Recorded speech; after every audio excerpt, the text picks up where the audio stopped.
It's alive! It's alive! Alright, y'all disregard my dumb ass. But for anybody that's doing an oil pump on an LS engine and you don't really know exactly what you're doing, or you might have a few questions that you can't find answers to on other YouTube videos, check my video out.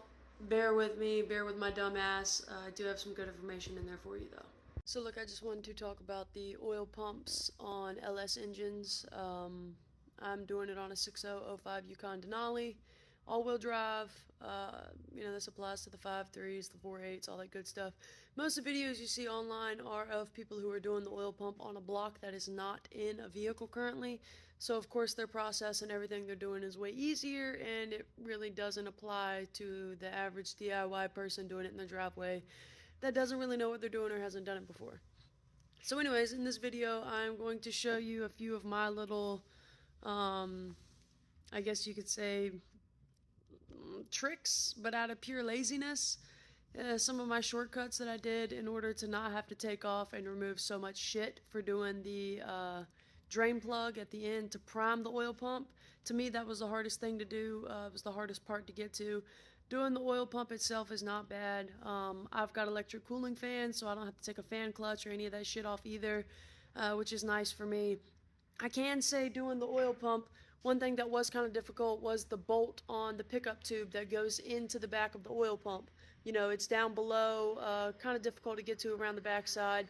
I actually ended up dropping the front of my oil pan about, I don't know, half an inch or so. I loosened all the bolts up in the front, or actually I took all the bolts out in the front and then loosened the bolts up in the rear and allowed the oil pan to drop down a little bit so I had a little bit more spacing. And then I used just a ratchet wrench to loosen the bolt up. So I loosened the bolt up a good bit, and then I slid some fishing string in there and tied the fishing string like 3 knots to the bolt. So if I dropped the bolt, I didn't drop it down in the oil pan, and I didn't have to drop the entire front differential to remove the oil pan to get that little bolt out. So that's one thing you can do. You can shove a rag down in there too, just in case. Keep a bunch of magnets, the little pocket magnets and stuff like that on hand, just in case you drop that bolt. You will be fishing it out or dropping your oil pan. So anyways, here is my video on doing the priming of the oil pump, and my little shortcut on not taking the alternator and that whole tower of shit off the front of the block, just to get to that little bitty Allen key plug on the bottom of the block. So, enjoy. Hope it helps. Good luck. Hey guys, what's up? So, oil pump on LS engines. I'm doing a 6.0 4-wheel drive Denali Yukon. So pumping it, or priming the pump, I was not taking all that shit off up at the top by the alternator. Take all this crap off to get to it. So yeah, no fucking way. So if you just come from the bottom, look right between those 2 lines there, it'll focus. Might not focus. It's pretty fucking dirty too. My phone's a piece of shit. But that's where the plug goes. So you can kind of also see it from over here. See it right there? Let's see.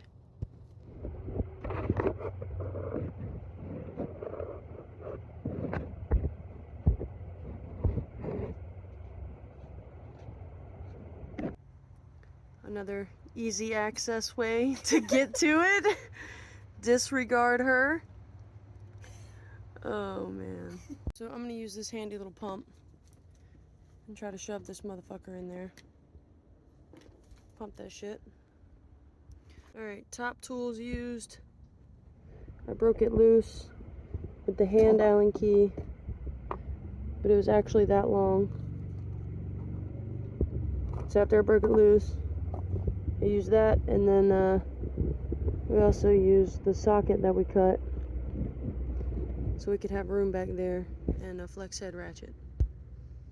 That's really all you need. So look, everything else about doing that oil pump was pretty much cake. So you guys should be able to handle the rest of it. If you guys want to know real quick what my problem was initially, I bought this Yukon with low oil pressure on a cold start.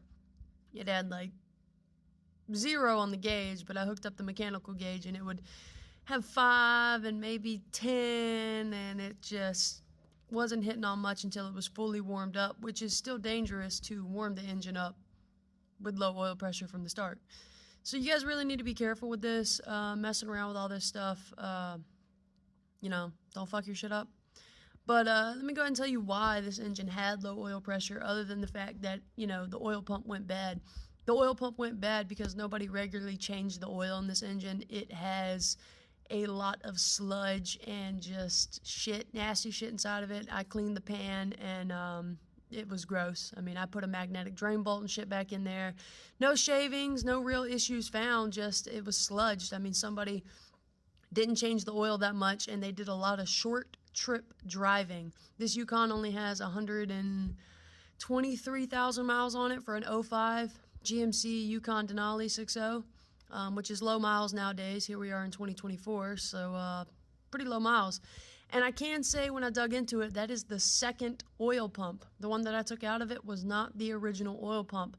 So somebody has had this problem in the past with this engine because they're just doing in-town driving. You have got to just let these engines breathe. You got to take them on the highway. You gotta clean it. I mean, the engine cleans itself. It'll keep itself clean if you drive it like you're supposed to, Get it up to a couple thousand RPMs for, 30 minutes or so of driving. Put it on the highway and let it really circulate. Let it get hot, hot, hot, and let it burn this stuff out of itself, and it will stay cleaner and it will run better. Everybody's like, oh, highway miles are bad. Highway miles are great. In-town miles are worse than highway miles. You don't want a sludged motor. You have a lot of tiny little ports and valleys and all kinds of shit in your block and in all these different components that are going to get stopped up by this sludge.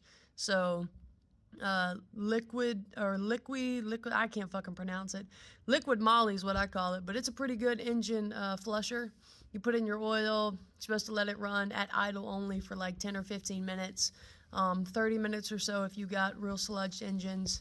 I definitely recommend that stuff. It's good stuff. But if you guys are having low oil pressure and you've already done the sensor and it's on cold start, you most likely have a bad oil pump. I recommend you to go ahead and do the pickup tube and all that good stuff too, so you make sure that your system is clean.